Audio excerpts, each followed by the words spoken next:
guys, welcome back to my channel, or if you're new, hi, I'm Gabby. So I'm super excited for today's video. It's something very different for me. I'm sure you guys saw the title and thumbnail. We're gonna do a book talk, book review type video. I've never done one of these before. I love watching them on YouTube and I've been reading so much, so I thought I might as well film one of my own. I definitely have read enough books to film one of these videos. So I'm just gonna be going through all the books that I've read recently, kind of giving you guys a little bit of a review of each of the books. I'm basically just gonna tell you guys if I would recommend you read each book or not. So my goal by the end of this video is to get you guys either back into reading or into reading, or if you're already really into reading, then hopefully this will give you a good book recommendation and something new to read. I don't know, I just love reading and I feel like it's really beneficial for your mental health, your knowledge, just intelligence, literally everything. I love reading so much and I always try to get other people into it. So yeah, hopefully this video is going to do that. So I'm gonna try to review each book without spoiling too much or giving too much away, just in case you haven't read that particular book, obviously, and you want to read it in the future. I personally don't like when other people do that in these types of videos. Like, I love being recommended books by other people. That's my favorite, but I don't want to know like a lot of reasons why they love it. I kind of just want to know that they enjoyed the book and that's it. And then once I read the book and I get into it, I can obviously figure out or guess anyway the reasons they love the book and kind of form my own opinion on it. So yeah, that's what I'm going to try and do in this video, is review them without giving too much away. So hopefully I can do that successfully. I'm going to try my best and yeah, we'll see how it goes. So I have this notebook here. This is actually my book review journal.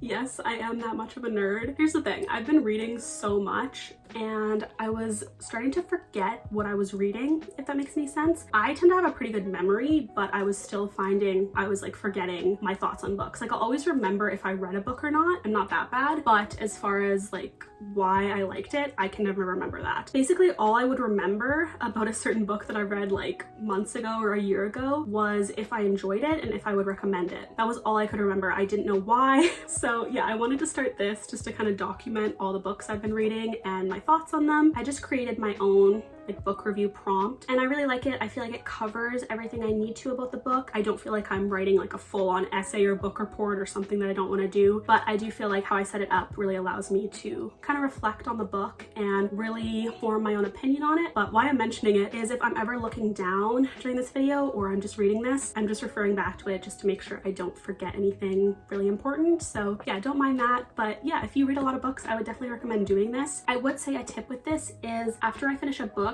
I won't let myself start a new book until I've written about the book I just finished in here. So I feel like that's a really helpful tip because I know myself, and if I started reading a new book, I would just forget about the last one and not even fill this out, and then I would just forget about it and stop doing it. Yeah, I've been really encouraging myself to do it because I feel like it's gonna help me film these videos as well. So yeah, if you're a big reader, I would recommend doing this. It's been really great. So I'm also going to try to rate the books for you. I do that in here. I give them anywhere from 1 to 5 stars. 1 would be not very good, didn't really enjoy it, and then 5 would be this book is amazing, you need to read it, I really recommend it. Also, one more thing I wanted to mention is I don't have every single book that I'm going to talk about in this video. I don't tend to keep my books. I don't know, I think books are obviously meant to be read, so I love like borrowing them to my friends, or lots of times I take them to this used bookstore that we have in town, and yeah, then you can get money for them or trade them in for other books. And yeah, I just don't really see a point in keeping a lot of books. I will if I really enjoyed them, and there's some books that I just can't let go of and I always want to have a copy of, but generally I trade my books in or give them to my dad and he takes them to a used bookstore and stuff. So yeah, I will insert a picture if I don't have that current book with me. I think that's all I wanted to mention. We can get into the video now. So I'm gonna start out with my favorite book probably ever. This is one of my favorite books of all time, and I think it always will be. I think this book is always gonna have a special place in my heart. It is Normal People by Sally Rooney. If you've not read this book, you need to. I think literally everyone needs to read this book, especially if you're a young adult. I would say anywhere from 18, 19 to like 22, 23, especially if you fall within that age group.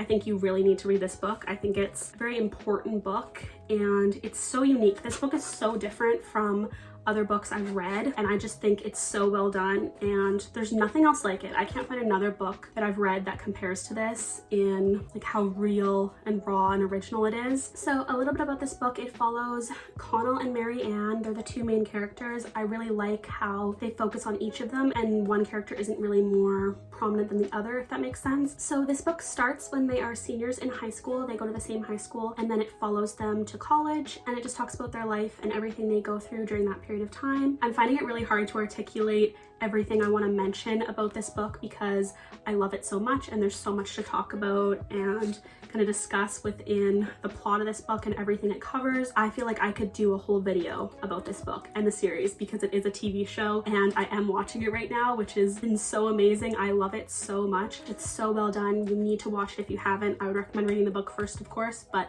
definitely watch the series if you can. I didn't think I was ever going to be able to watch it because it was only on Hulu, and you can't watch that in Canada. I just don't have access to it. It is on Amazon Prime now, and I started watching it. I'm already on episode 11, and I love it. I've heard a lot of people say it's very good and very true to the book, and can I just say, like, I am blown away at how true it is to the book. It's one of the best book to TV show adaptations I've ever watched, hands down, for sure. Apart from just everything being so similar to how I pictured it in my head, even the dialogue is like identical. There was some scenes I was watching, and I'm pretty sure I was watching the whole scene like because I was just in like complete and utter disbelief at how close it was to the book. Like, they took the dialogue word for word from the book and put it in those scenes. I just thought that was so rare, so amazing, and that show is unlike any show I've ever watched similar to the book. Normal People is a really good title for the book and show because it is normal, it's real. A lot of the scenes, they're not trying to make them more aesthetic or more glamorous. Like, even some of the camera angles the odd time, they'll show something that doesn't look like very pleasing to the eye, but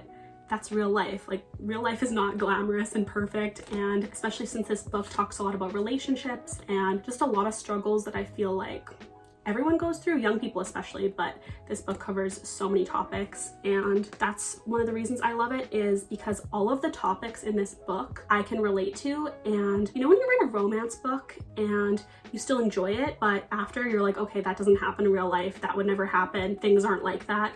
This book is the complete opposite of that. As I was reading it, I was just like amazed constantly at how realistic it was to real life. And even just little things, like there'll be a very small thing that happens in high school, especially in this book, where I just had to stop and I was like, that's what it's like. That stuff happens. I just think it's really special that she wrote this book and she's acknowledging all that. And yeah, you just really need to read this book. I find this book is really polarizing. People either love it or hate it. I don't understand how anyone could hate this book, but if you haven't read it already or watched the show, please do. It is so special to me. This is one book that I'll never get rid of, and I've reread it I think 3 times, which is so rare for me. I never reread books. I just don't really like to. I have a pretty good memory, and I just don't really like to reread a book when I already know what's going to happen. But this book I will reread. I should mention it doesn't have quotations. I thought that would make it really confusing and hard to follow, but it's not at all. Mostly because a lot of the dialogue is like one-on-one. Lots of times it'll be between Connell and Marianne, so you can very easily distinguish who said what. At least I could. I don't think you'll be confused. I wasn't at all. But yeah, it's not a very thick book. You'll fly through this if you're really into it. The chemistry between Connell and Marianne is so special in the TV show and also in the book as well. Yeah, it just kind of goes to show that you can have like a completely different background or interest from someone else, and that sometimes doesn't have anything to do with the connection you have with them. Something else I should mention is this book is a little more mature. It covers a lot of heavy topics. I don't want to say all of them because, like I said, I don't want to give away what's in this book, but I would say you definitely should be 18 before reading this. I would say 16, but honestly, I don't think I would have been ready to read this when I was 16. So I would say 18 or 19 for sure. If you haven't gathered already, I love this book so much. Like I said, I could talk about it forever. I'm probably already missing stuff as I'm talking about this, but like I said, I could make my whole video. It's so good. 5 out of 5. I would give it more than a 5 if I could. You need to read this. If you take anything away from this video, please read this book. I love it so much. So the next book I'm going to talk about, I read a while ago. I did want to mention it though because the second book is coming out at the end of this month, I think. I might reread this one before I get the second one because I already like forget a lot of the plot, and like I said, I wasn't doing this then, so I forget. But it's The Magpie Society, and it's co-written by Zoe Sugg and Amy McCulloch. I hope I said her last name correct, but I love Zoe so much. She's honestly one of the reasons I wanted to start YouTube. I love her and Elfie so much, so of course when this came out, I read it right away. Literally as soon as this came out, I ordered it on Amazon and read it, and I really enjoyed it. It takes place at a private school called Element High, and I just loved that whole world. I felt like the school was almost a character in itself. It just felt so unique. I feel like it just lets your imagination run wild, and it's so like fun to think about that school. I would love to see this turned into like a TV show or a movie, which I never really say because usually that ruins it, but I just feel like this book creates such a clear visual, and I'd love to actually see that. But what this book is about, so it follows two students at Element High, Audrey and Ivy. The book is dual point of view, which I love. So one chapter will say Ivy, the next chapter will say Audrey, and it just goes back and forth, so you get both of their perspectives, which I really love. They're roommates, it's a private school, and they stay at the school. Audrey is new to the school this year, so at first they don't really get along, but then they start to become friends, and there is like a murder mystery element to this book. It gave me a little bit of Gossip Girl vibes. Anytime there's like a website, or in this case it's a podcast where someone's like revealing secrets and it's like an anonymous identity, that always makes me think of Gossip Girl, obviously, so it definitely has that vibe going on. I really enjoyed this book. I feel like I would have enjoyed it even more when I was a little bit younger. Sometimes I find now books based in high school I don't relate to as much, of course, because I'm not in that point in my life anymore, but I did still really enjoy this. As far as a rating, I find that hard because like I said, I read it a while ago, I don't remember, but I would probably give it 4 out of 5, somewhere around there. I really enjoyed it and I read it really quickly. If you haven't read this one yet, that's actually probably a good thing because you can buy 2 for Joy, and then when you read this one, you can read that one immediately after, which is good. Because yeah, I read this one, it has a huge cliffhanger at the end. I want to know what happens, and it was like, okay, wait 2 years for the next book to come out. So yeah, that was disappointing, but no, I really do like this book, and I love Zoe, so I love supporting her. And yeah, really enjoyed this one. All right, so next is another series. This is the Bridgerton series. I don't have all the books from this series. There is 8 books in this series. If you haven't seen the show on Netflix called Bridgerton, you need to. It's so good. It's one of my favorite shows. I've talked about it in my other videos. I'm quite obsessed with it. Found out it was based on books. So yeah, the first season follows Daphne and her love story. So I wanted to read Daphne's book just because I wanted to see like how close it was and what they changed, and I just wanted to read the book. So I read Daphne's book, really loved it. They changed quite a few details for the TV show, which I actually didn't mind. But yeah, I read Daphne's, that was the first book. If you don't know how it works, there's a book for each sibling. So Daphne is the first book. She's the first sibling to get married off, and then the second book is this one, The Viscount Who Loved Me. This is Antony's book. I can run through all the books for you. I'm gonna test myself here. So Daphne's is the first book. Hers is called The Duke and I think I have it here.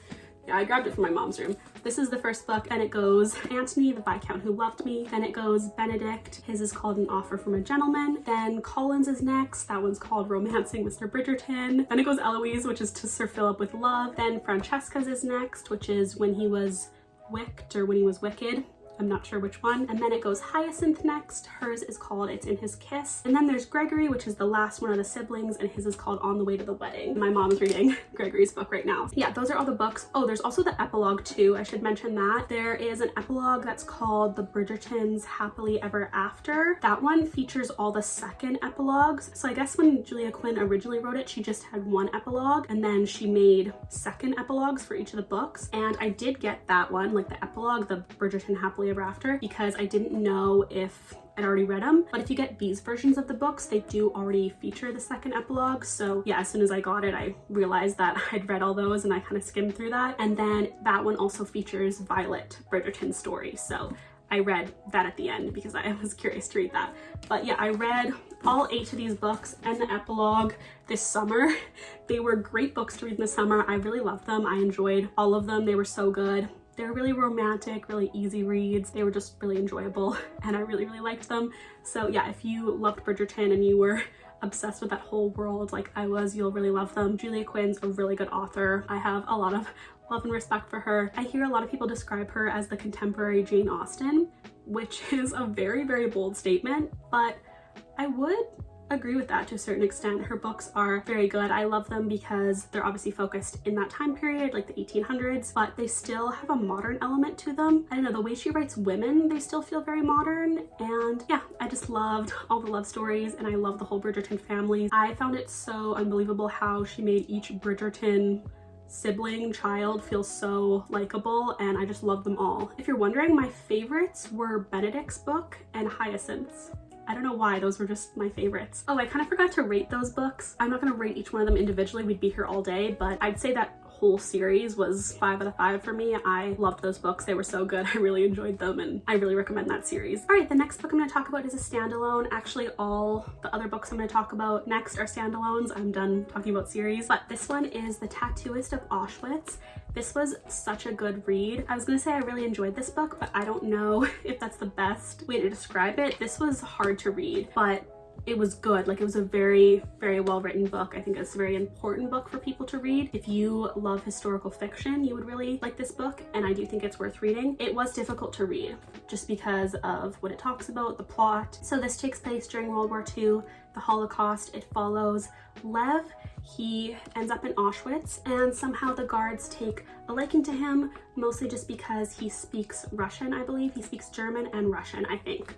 Let me check that. Yeah, it says when his captors discover that he speaks several languages, the guards find him very useful because he can speak a lot of different languages. So instead of him just being a normal prisoner and doing all the normal, like really strenuous, awful labor that they all had to do at Auschwitz, he gets the job of being a tattooist. So you can kind of see on the book, but every prisoner would get tattooed with a number, and that was Lev's job, to tattoo everyone their number. Awful. Like, just reading this book, it was unbelievable to me that, sorry, I'm getting like emotional talking about it because I just can't think about it for too long, but like, it was emotional for me reading this book. But what I'm trying to say is it was unbelievable to me that people lived through this, and then some of them survived and just went back to their normal lives. How do you go back to a normal life after that? Like, I just don't know how you live with that trauma. So this is actually based on a true story. Heather Morris did interview Lev, and this was a real story. It is a love story. It has that element of romance in it. It is very hard to read, so be prepared for that, but it is really well done, and I was very captivated by the story and found it very interesting. I'm someone who really loves historical fiction, and I'm always fascinated by different time periods, and something like World War II and the Holocaust I find is always interesting to read about because I can never know what that would be like, and I will never have that experience in my life. I'm very grateful for that, but I always think it's good to learn about that, and I think history is so important. So yeah, I really did love this book, and I think everyone should read it. The last line on this back page I feel like really sums up what the book's about, so I'll read it to you. It says, "The Tattooist of Auschwitz is a testament to the endurance of love and humanity under the darkest possible conditions." And that's what it was. For me, it was so beautiful to read this and see that, see those elements, see love, humanity, and see all those human emotions that we feel, and read people experiencing that when they're in the worst situation they could ever imagine, when they're in the darkest time in their lives. I would give it 4.5 out of 5. If you're into books about World War II and the Holocaust, this is a must read. This was on my TBR for a while, and I'm really glad I read it. This next book is the last one that I haven't read in like the past few months. So it is Little Fires Everywhere by Celeste Ng. I think that's how you say her last name. It's just NG. I'm not sure how you pronounce that, so correct me in the comments if I'm wrong. But I read that book a while ago, like I said. That book is also a TV show now. I did watch the TV show as soon as I finished the book, and it was really good. It has Reese Witherspoon and Kerry Washington in it. Very true to the book as well, but that one was also a very quick read for me. So the book is based in Shaker Heights, Ohio in the 1990s, and what it's about is the Richardson family. They have 4 kids, and they're very much what you would consider a very picture-perfect nuclear family. And then a black mother and daughter move in across the street from them, and their lives kind of intertwine, and it just follows the lives of both those families. Drama ensues. Yeah, I don't want to say too much. I don't want to give anything away, like I said, but yeah, I really enjoyed that book and the series. I read and watched the series so fast, so I would really recommend that. I'd honestly give it a 5 out of 5. I really liked it. All right, next are some TikTok books, I guess you could say. These are books that I've read because of social media, TikTok. So first book is Malibu Rising by Taylor Jenkins Reid. I'll make my coffee down, hang on. Yeah, Malibu Rising by Taylor Jenkins Reid. Can I just say Taylor Jenkins Reid is my favorite author right now. This was the first book I read by her. I enjoyed this so much. All I wanted to do was read this book. It took me like a week to read, mostly just because I had to go to work and like do other things. But if I had it my way, I would just read this book like all day long and just stayed in bed and read it because it was so good. It's based in California, Malibu in the 1980s, and it follows the Riva family. I don't know if it's Riva or Riva. maybe it's Riva. I'm not sure how you pronounce it, correct me in the comments, but it follows their family. There's 4 siblings. Nina is the oldest sibling and she throws this annual summer party every year. You know something goes down at the party, but you don't know what it is. The book starts at like 8 a.m. I think. Each chapter is like a different time throughout the day, which I think is really interesting. And then all throughout the book, there's also flashbacks, so you can figure out what happened between their parents. And it just follows all the siblings and all the drama that goes on in their lives. And then as you work your way through the book, you start getting closer to the party and what happens at that party. I won't tell you, but yeah, that's a little bit about the book. The way Taylor Jenkins Reid writes characters amazes me. Literally all I'm like stumbling on my words talking about this because I can't get over it. She writes such likable and unique, captivating characters. After I finished this book, I could not stop thinking about like the plot and the characters. I was still so consumed by it. So yeah, I really love this book. I've heard mixed reviews on it. I've heard some people didn't really love this one, but I found it so interesting that I love this book so much when essentially it's just about a family and their lives. Like, I don't know how that can entertain me and be so fascinating, but it was. I love this book so good. I feel like it's definitely worth the hype. I think I rated it a 5 out of 5, 4.8.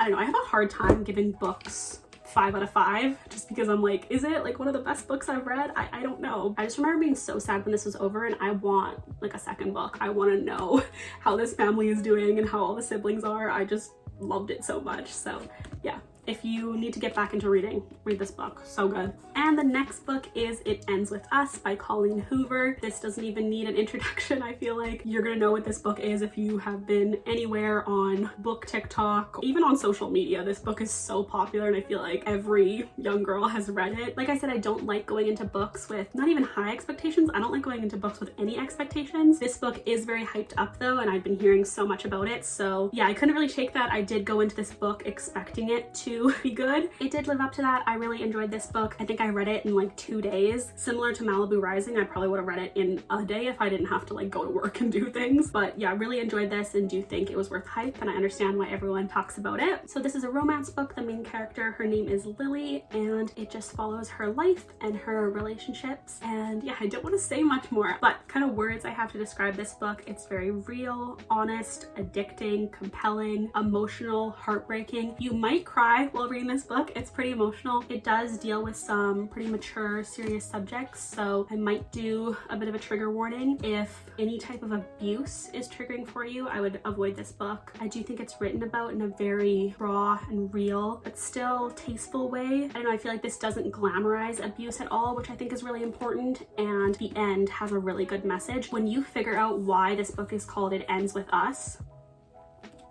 heartbreaking, emotional. As soon as I got to that part in the book, I was like, I did write in here, it sheds insight on the realities and complexities of domestic abuse, which I think is really important. It's written about in a very educational and real way. If you've never experienced abuse in your life, I think it's very common for people to not really understand that. And you know, it's very easy for someone from the outside to just be like, well, leave. Well, why are you in that situation? Well, you put yourself there, and you know, just things like that. And it's not that easy, and I've always kind of known that, but this book really helped me understand that. Like I said, it just shed a lot of insight on the realities and complexities of domestic abuse. 5 out of 5, 4.8 out of 5 I think I gave it. Like I said, I have a hard time giving books 5 out of 5. Yeah, I also really love the characters in this. I loved Lily's character, and I also loved Atlas too. I was obsessed with Ryle for a bit, but very quickly I changed my opinion on that. If you read the book, you'll know what I mean. But I did really love Lily and Atlas, and I felt like their characters were written very good. Also, I loved at the end of this book, there was a note from the author. You have to read that. I don't know if I want to talk about it because I don't want to give it away, but once I read that, I had a lot of respect for Colleen Hoover for writing this book, because I know it would have been hard for her to write this because part of it is from her parents' personal experience. And yeah, really love this book. It was a good read. If you haven't read it yet, I do recommend it. Great, so those are all the books that I really loved and would recommend. Those are my favorites.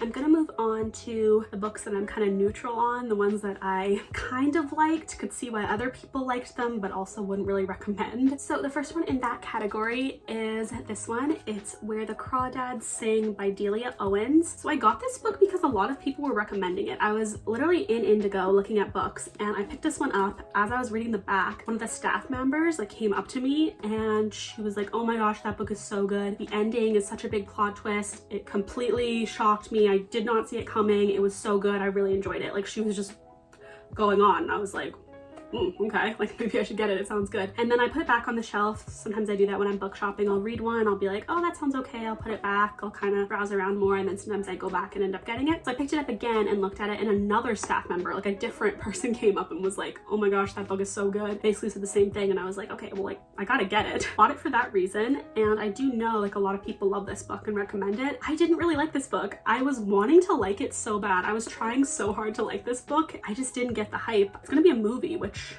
I was surprised by slightly. I don't know, I'll go see the movie. There's definitely positives in the book, but I don't know, I just didn't love it. So I'll talk about some things that I liked about it. And here I said the location the book centers around, which is the marshlands of North Carolina. It's based in the late 60s, early 70s. Similar to how I said the school in the Magpie Society is like its own character, I felt like the location in this book was its own character, and it felt really beautiful. So that part I would be excited to watch the movie for. And then I also said the various themes and subjects the book covers, some examples without giving too much away: isolation, abandonment, abuse, love, drama. There's also a murder mystery element in this book, and also discrimination. It talks about that a lot. So there's definitely a lot of good topics in this book, and there are parts of it that I enjoyed, but I just don't think it was as good as I was expecting it to be. Ooh.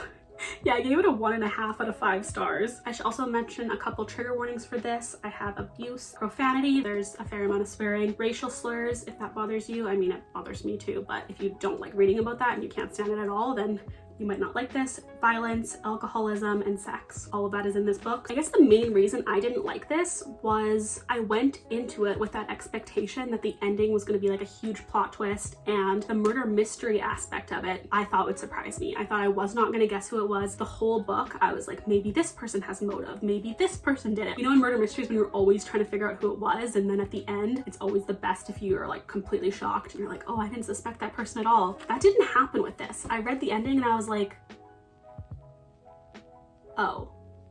oh, that's who did it. You know, like it's just disappointing. I was like, okay. Also, you find out who does it at the end of the book, but you don't have like any more context of what happened that night. Like, you know why that person did it and you know what their motive was, but it doesn't go back to that like scene and explain what exactly happened, which I was really confused about. I was actually angry about that. I was like, why would they not include that? Like, go back. I want to know exactly what happened. I was pretty unmotivated with this one. I still wanted to finish it and I didn't like mind it, but it wasn't like these two books where I'm like, can't put them down, consumed by them, want to do nothing else. It wasn't like that. I would not put this at the top of your TBR list. All right, the next book that I'm going to mention is We Were Liars by E. Lockhart. Yeah, don't hate me. I know a lot of people love that book. I didn't, mostly because of the ending. I was enjoying the book, thought it was good. I got to the ending, I was pissed. I was so mad. Once I got to the end, the entire book didn't make sense to me. And I was just confused why the author did that, and I didn't like it. It just made me mad. So that's that book. I don't really see why so many people love it. It doesn't live up to the hype in my opinion, is basically what I'm trying to say, but it's not bad by any means. It's similar to this one where I could like understand, sort of, why other people like it, but not really. I've been sitting the same way this whole video and now my foot is frozen and it's tingling. It hurts. Oh, I didn't do a rating for We Were Liars. Probably a 2 out of 5 because I liked it a little bit more than this one, but not a lot. I wouldn't really recommend that one. So yeah, probably 2 out of 5. Okay, next are 2 books I didn't like. These are gonna be quick because I don't love talking about books that I didn't enjoy and I don't want to waste my time. First one is Genuine Fraud by E. Lockhart. I feel really bad because I know a lot of people love this author. I don't. I want to so bad. I wanted to love We Were Liars. I thought I would like this one because I heard a lot of people saying if you didn't really love We Were Liars, you'll like this one.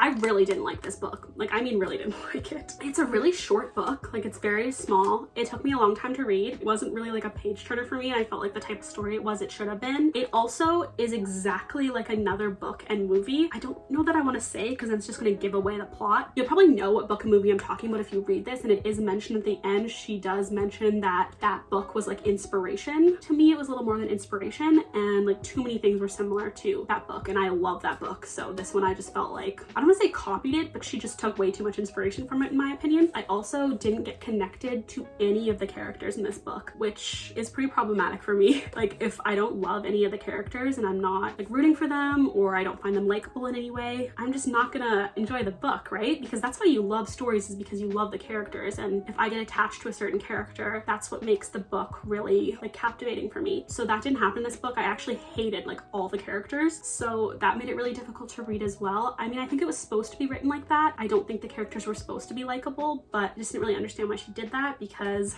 I didn't get attached to this book at all for that reason. This was also described as a thriller, which I guess it was.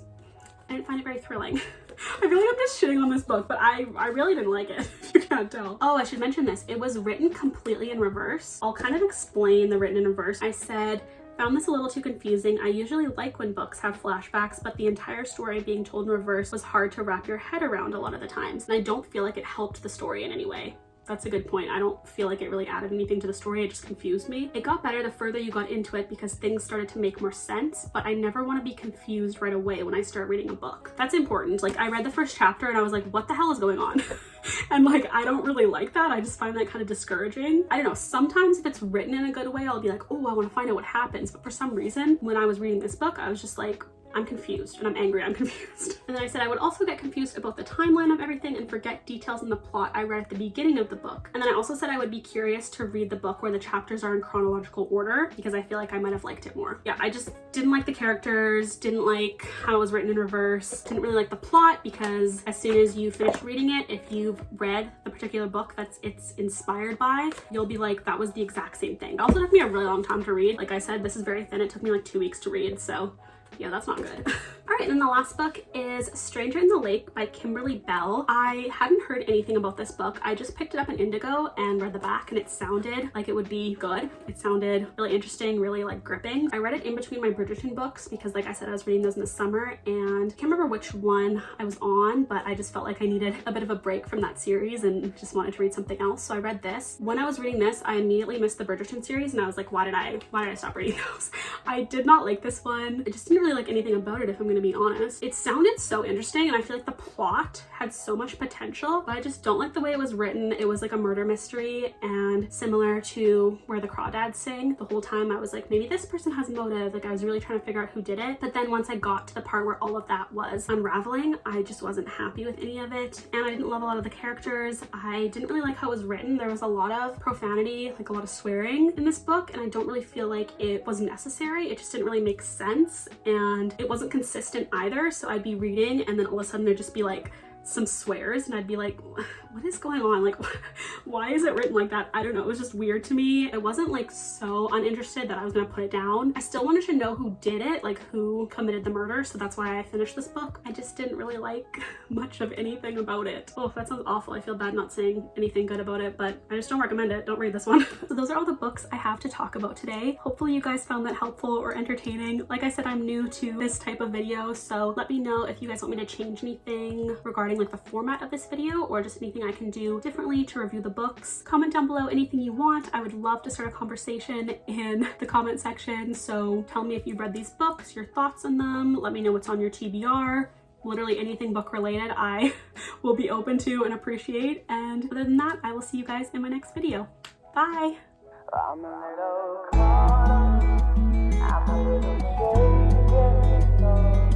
a little caught up. I'm a little shaken. You are that someone. I could make a mistake, but